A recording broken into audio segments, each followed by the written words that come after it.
결혼 생활 진짜 안 해보신 분들은 모르죠? 얼마나 이 결혼 생활에 많은 희생이 필요한지. 배려가 필요하다고 할 수도 있겠지만 희생이 필요한 경우도 있거든요. 결혼이든 재혼이든 연애든 남녀가 둘이 있을 때 행복하기 위해서는요, 조건이 반드시 있는데요. 여러분 안녕하세요. 친구보다 가까운 박리나 변호사입니다. 결혼 생활 진짜 안 해보신 분들은 모르죠? 얼마나 이 결혼 생활에 많은 희생이 필요한지. 배려가 필요하다고 할 수도 있겠지만 희생이 필요한 경우도 있거든요. 그리고 결혼 전에 내 자신이 점점 사라지고 있다는 느낌이 들고 매일매일 돈을 벌고 일을 하고 집에 와서는 애를 보고 청소하고 가정살림 보지만 또 대출금 갚고 나면 그 다음 하루가 또 다시 시작되고 이런 기분 저만 느끼는 건가요? 제가 이혼하면 어떻게 되는지에 대해서도 많은 상담을 받거든요.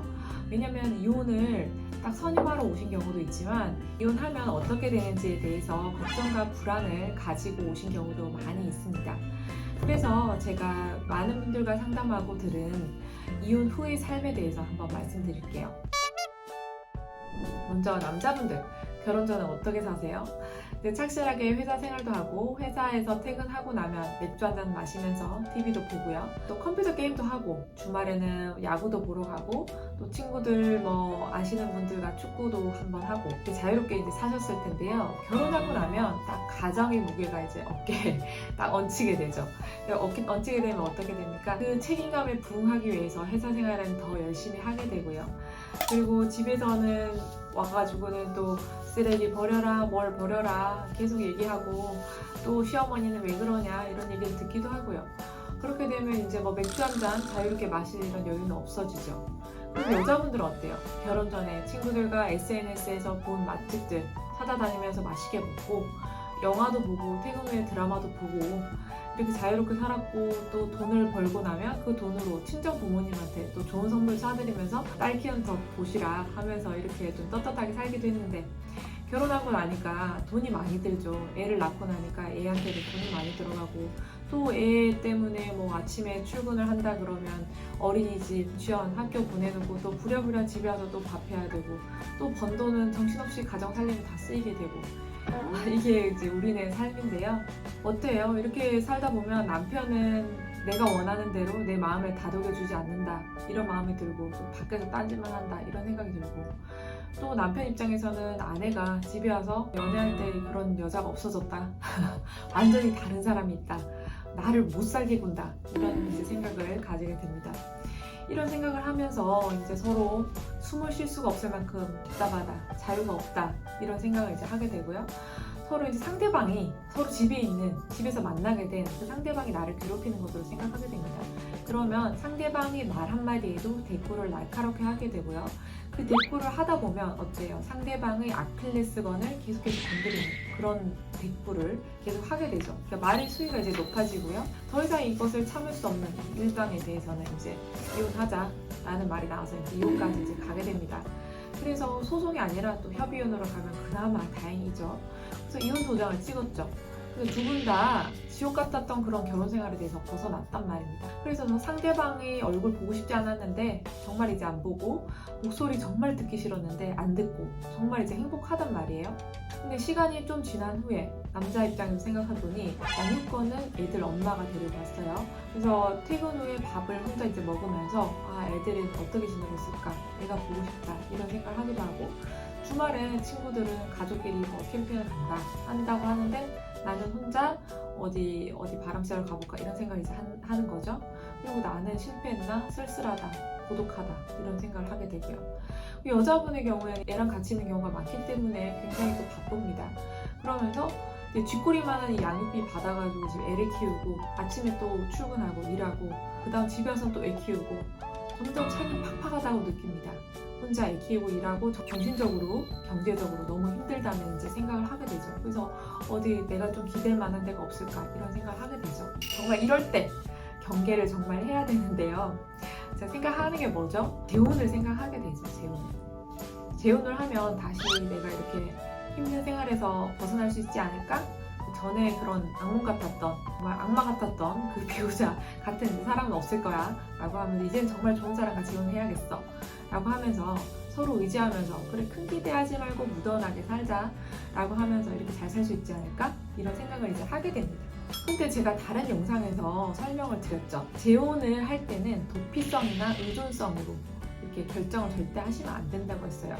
어느 변호사님은 아예 재혼 법률로는 한 번만 해라 라고 하고 재혼 자체를 반대하시는 경우도 있었어요. 근데 저는 뭐 재혼 자체를 반대하진 않습니다. 대신에 본인이 마인드가 바뀌어 있는 상태에서 재혼을 하셔야 돼요. 결혼이든 재혼이든 연애든 남녀가 둘이 있을 때 행복하기 위해서는 조건이 반드시 있는데요. 그 사람이 혼자 있을 때도 행복할 수 있는 사람이냐 라는 게 굉장히 중요한 조건이 됩니다. 혼자 있을 때 돈을 벌어서 자아 성취감도 느껴보고, 혼자 있을 때 운동해서 건강한 그런 느낌, 건강한 몸도 가져보고, 또 책도 읽으면서 충만한 느낌도 가져보고, 혼자 있으면서 스스로 굉장히 평온하구나, 충만하구나 이런 느낌을 가지시는 분이야말로 어느 누구에게 기대거나 의지하거나 하지 않아도 나 혼자 있어도 충분히 평온하고 행복하다 라는 느낌을 가지고 살 수 있는 것이거든요. 그런 분들이 다른 누군가가 내 옆에 있게 될 때 그때 더 행복하고 이렇게 감사하다 라는 생각을 가지게 되는 거예요. 그런데 계속해서 스스로 난 외로워, 고독해 이렇게 느끼면서 누군가에게 좀 의지하고 싶어, 의존하고 싶어, 누구랑 같이 사랑을 나누며 살고 싶어 이런 느낌을 가지게 되면요, 결국 그 사람에게 의지를 하게 될 수밖에 없는데요. 다른 사람을 통해서 이것을 만족시켜야지 라고 하면서 다른 사람을 다시 만나봤자 다른 사람과 다시 적응하고 나면 그 사람도 그 사람의 인생이 있죠. 서로만 서로 바라보고 사는 거 아니죠, 이런 현대사회에서. 그러면 서로 각자의 삶이 이제 서로 바빠지게 되면요, 서로 이제 의지했던 마음과 이런 시간을 나눌 시간도 충분치 않고 또다시 결혼을 해도 외롭구나, 왜 이렇게 외롭지 라고 하시면서 이런 느낌을 똑같이 받을 수밖에 없다는 거예요. 그런데 여러분, 정말 인생은 혼자 가는 겁니다. 혼자 가는 거예요. 누구에게 의지해서 누구랑 같이 가는 것이 아니에요. 혼자 왔다가 혼자 가는 것이잖아요, 인생은. 그래서 배우자가 있고 자식이 있다 하더라도 다 그들의 삶이 있는 거예요. 그걸 인정을 하지 않고 배우자에게 내 삶의 방식에 맞춰라, 자녀에게 내가 원하는 대로 커라 이렇게 하실 이유가 하나도 없습니다. 그리고 그렇게 조정한다고 해서 되던가요? 배우자한테 난 당신이 이렇게 행동하는 거 정말 싫어 했을 때 그 행동 고치던가요? 자녀에게 너 이렇게 했으면 좋겠어 했을 때 자녀가 고치던가요? 절대 고쳐지지가 않아요. 내 마음을, 내가 원하는 말을 상대방한테 얘기했을 때 상대방이 고쳐지지가 않는다는 거예요.